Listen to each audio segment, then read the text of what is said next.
किसी ने सही कहा है, पुस्तकें इंसान की सबसे अच्छी दोस्त होती हैं। कितना कुछ जानने समझने को मिलता है इन पुस्तकों के माध्यम से। मैं इस समय पढ़ रही हूँ रानी माचैया के बारे में। कर्नाटक की है ये, और कर्नाटक का एक बहुत ही खूबसूरत शहर है कुर्ग, वहाँ की है ये, जहाँ पर रहता है कोडवा समुदाय। कोडवा समुदाय की नृत्य शैली है पारंपरिक नृत्य शैली उम्मा ताट। इस नृत्य शैली को ही रानी माचैया हजारों बच्चों को सिखा चुकी हैं ताकि ये नृत्य शैली संरक्षित रहे। लेकिन यही नहीं रुकी वो, बल्कि कोडवा समुदाय की संस्कृति और उनकी भाषा, जिसे कोई लिपि नहीं है, उस पर भी काम कर रही हैं। रानी माचैया यूं ही नहीं कहलाती, उम्मा ताट की रानी।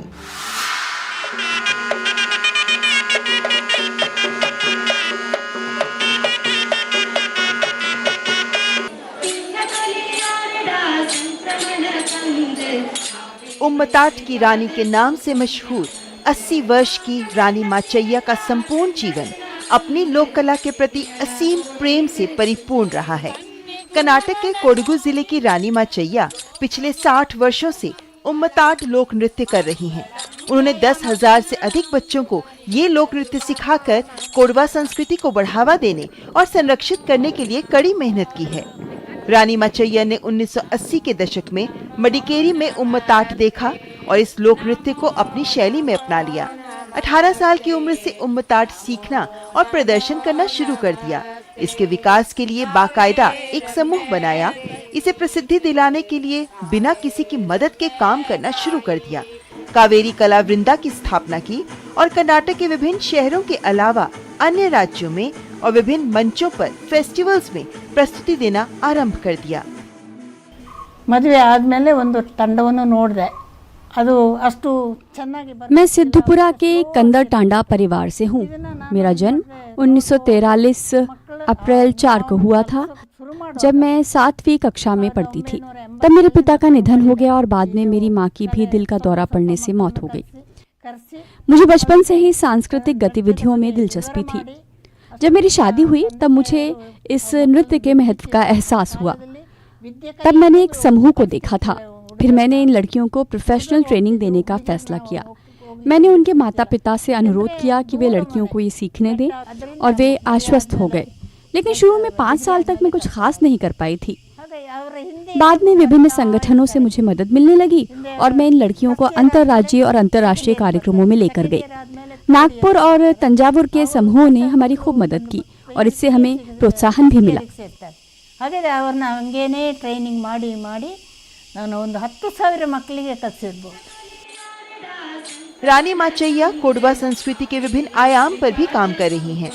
कर्नाटक कोडवा साहित्य अकादमी के अध्यक्ष के रूप में उन्होंने कोडवा भाषा, साहित्य, लोक कथाओं और कला को लोकप्रिय बनाने के लिए कई कार्यक्रम तैयार किए। कोडवा संस्कृति को जीवंत बनाए रखने के लिए युवाओं से कोडवा संस्कृति को सीखने और उसका अभ्यास करने का आह्वान किया।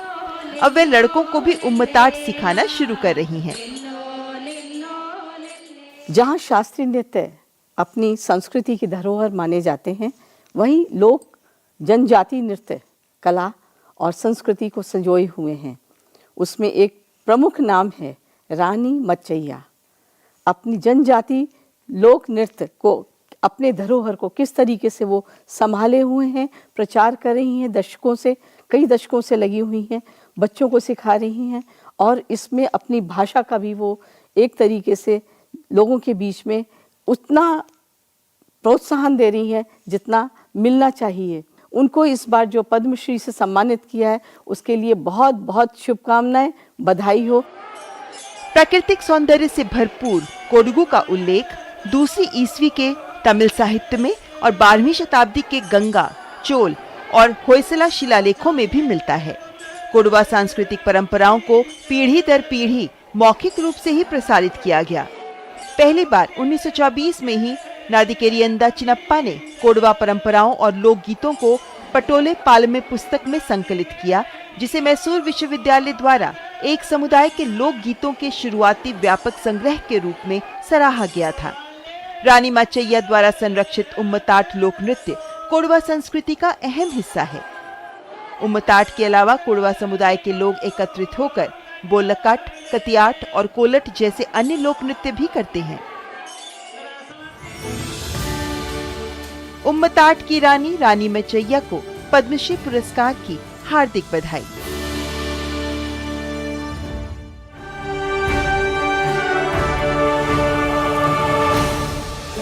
साहित्य और भाषा ज्ञान से जुड़ी और हस्तियों के बारे में बातचीत कार्यक्रम में आगे भी जारी रहेगी, लेकिन उससे पहले यहाँ वक्त एक ब्रेक का।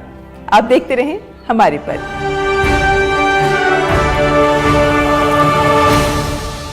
भारतीय समुद्री विश्वविद्यालय मर्चेंट नेवी और मरीन इंजीनियरिंग में उज्जवल करियर बनाने का एक सुनहरा मौका। 6 स्थानों पर आधुनिक परिसर, विश्व स्तरीय इंफ्रास्ट्रक्चर।